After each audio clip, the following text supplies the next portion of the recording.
Selamat datang di channel Aku Bijaksana. Mohon dibantu like, komen, dan subscribe-nya. Suatu ketika, ada sebuah biara Buddha yang tenang, dikelilingi oleh bukit-bukit, di mana banyak biksu berlatih meditasi di bawah bimbingan seorang guru. Namun, sang guru di biara itu tidak terlalu sehat. Banyak biksu muda di biara sering menggosip satu sama lain dan terlibat dalam pembicaraan negatif di belakang punggung teman-teman mereka. Di antara biksu-biksu tersebut, ada seorang murid muda yang merasa sangat tidak nyaman karena energi negatif di sekitarnya.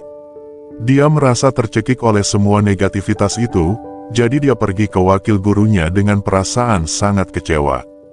"Murid," mulai sang murid, "saya tidak bisa lagi menahan energi negatif di biara ini. Ini sudah terlalu banyak bagi saya.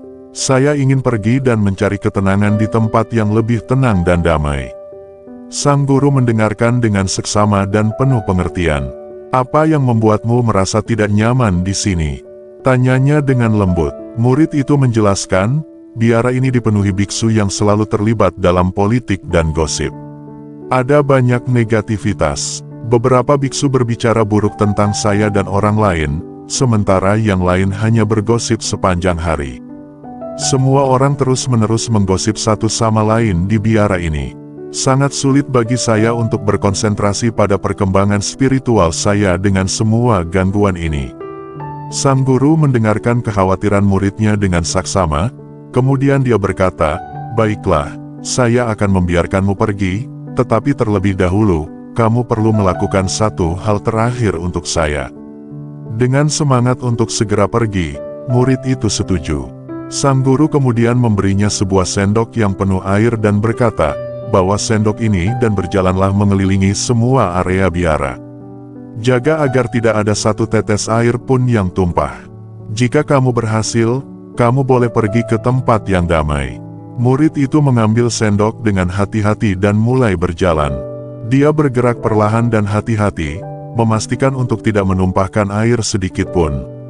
Perhatiannya sepenuhnya terfokus pada sendok, dan dia bertekad untuk menjaga air tetap stabil saat dia berjalan. Selama 4 jam, matanya tetap terfokus pada sendok, dan pikirannya sepenuhnya terabsorpsi dalam tugas itu. Dia berusaha keras agar tidak satu tetes pun jatuh. Setelah beberapa saat, dia kembali dengan sendok yang masih penuh air, dan senyum lega merekah di wajahnya. "Guru, saya berhasil. Saya telah membawa air keliling biara tanpa menumpahkan satu tetes pun. Sekarang, bolehkah saya pergi ke tempat yang damai?" Sang guru tersenyum, matanya bersinar dengan kebijaksanaan yang tenang, dan dia bertanya, "Katakan padaku, saat kamu membawa sendok air itu di seluruh biara, apakah kamu mendengar biksu-biksu berbicara buruk tentang satu sama lain?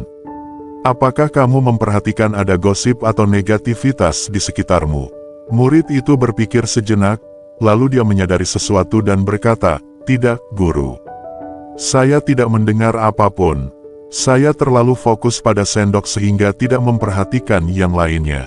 Sang guru berkata, suaranya tenang dan menenangkan, "Biara ini, seperti tempat lain di dunia, memiliki tantangannya sendiri.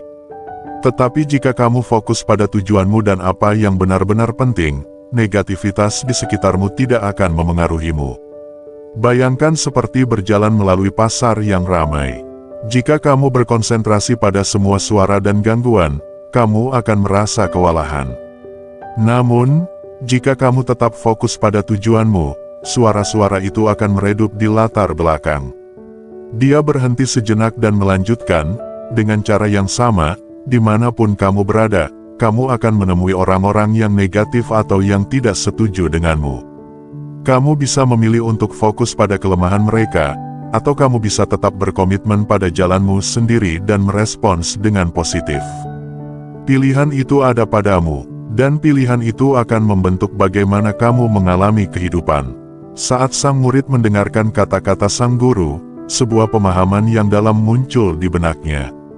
Dia menyadari bahwa dimanapun dia pergi, baik di biara ini maupun di tempat lain, dia akan selalu bertemu dengan orang-orang positif dan negatif.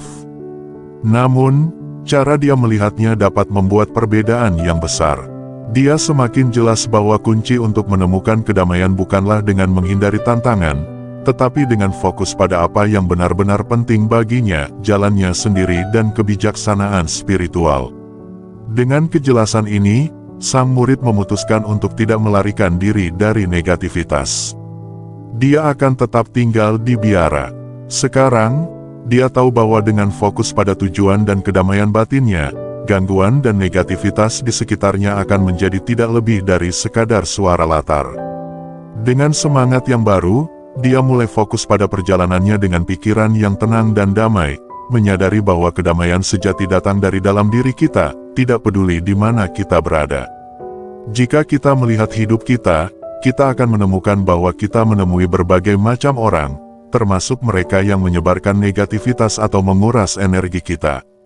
Orang-orang toksik adalah mereka yang negatif, kasar, jahat, atau tidak jujur, sering kali menjatuhkan orang lain dengan kata-kata atau tindakan mereka. Mereka menciptakan stres dan ketidakbahagiaan yang tidak perlu. Individu-individu toksik ini bisa ditemukan di mana saja, di antara teman, rekan kerja, tetangga, dan kadang-kadang bahkan di dalam keluarga kita sendiri.